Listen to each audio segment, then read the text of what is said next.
Masa demokrasi parlementer 1950 hingga 1959.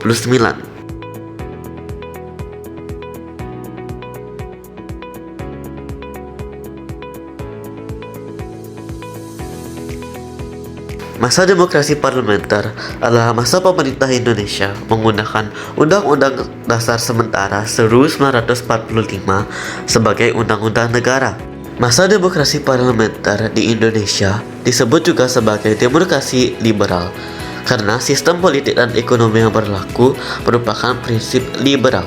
Masa ini berlangsung mulai 17 Agustus 1950 sampai 6 Juli 1959. Sistem pemerintahan demokrasi parlementer adalah kekuasaan politik terletak pada parlemen yang terpilih oleh rakyat. Dalam sistem ini, kepala negara biasanya hanya merupakan lambang kesatuan saja yang memiliki peran terbatas dalam pemerintahan. Kepala pemerintahan yang sebenarnya adalah seorang Perdana Menteri atau Kepala Kabinet. Ciri khas demokrasi parlementer.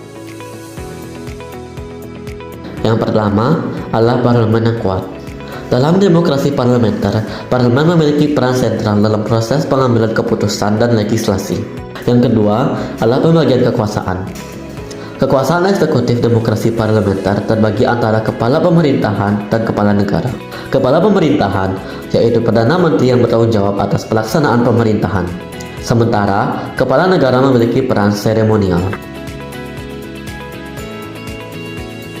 Yang ketiga, perubahan pemerintahan yang relatif mudah. Dalam demokrasi parlementer, jika partai politik yang membentuk pemerintahan kehilangan mayoritas di parlemen, pemerintahan dapat digantikan dengan cara yang lebih mudah dibandingkan dengan sistem presidensial. Yang keempat yaitu kepala pemerintahan. Kepala pemerintahan yang sebenarnya adalah seorang Perdana Menteri atau Kepala Kabinet.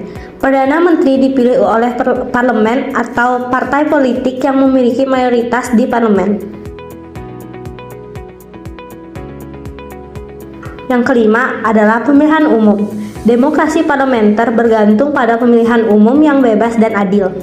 Rakyat memiliki hak untuk memilih anggota parlemen dalam pemilihan umum yang diadakan secara berkala. Yang keenam ada kebebasan berpendapat. Demokrasi parlementer mendasarkan dirinya pada prinsip kebebasan berpendapat. Warga negara memiliki kebebasan untuk menyatakan pendapat, berorganisasi dalam partai politik, dan terlibat dalam proses politik. Yang ketujuh adalah kedaulatan rakyat. Dalam demokrasi parlementer, prinsip ini menekankan bahwa kekuasaan politik berasal dari rakyat dan dijalankan atas nama rakyat. Yang kedelapan, pemerintah yang bertanggung jawab. Dalam demokrasi parlementer, prinsip ini menekankan tanggung jawab pemerintah kepada parlemen dan rakyat. Dan yang terakhir yaitu perlindungan hak asasi manusia. Prinsip ini menekankan pentingnya melindungi hak asasi manusia dalam konteks demokrasi parlementer. Negara-negara yang menganut sistem parlementer selain Indonesia antaranya yaitu Inggris, Jepang, Belanda, Malaysia, dan Singapura. Kondisi Indonesia pada masa demokrasi parlementer. Yang pertama, ekonomi.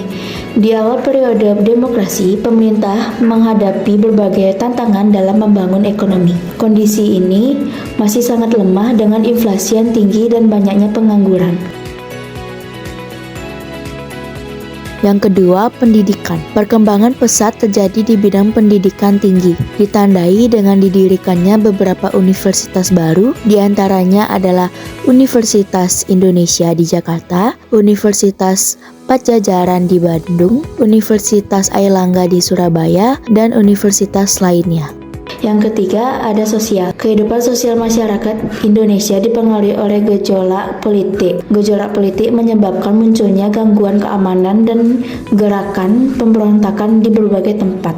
Beberapa gerakan pemberontakan yang terjadi pada masa demokrasi parlementer adalah Yang pertama adalah pemberontakan Angkatan Perang Ratu Adil atau APRA, dipimpin oleh Kapten Raymond Westering.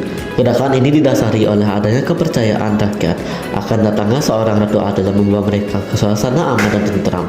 Tujuan gerakan APRA atau Angkatan Perang Ratu Adil adalah untuk mempertahankan bentuk negara federal di Indonesia. Yang kedua adalah pemberontakan Republik Maluku Selatan atau RMS, dipimpin oleh Mr. Dr. Christian Robert Stephen Soumahkil.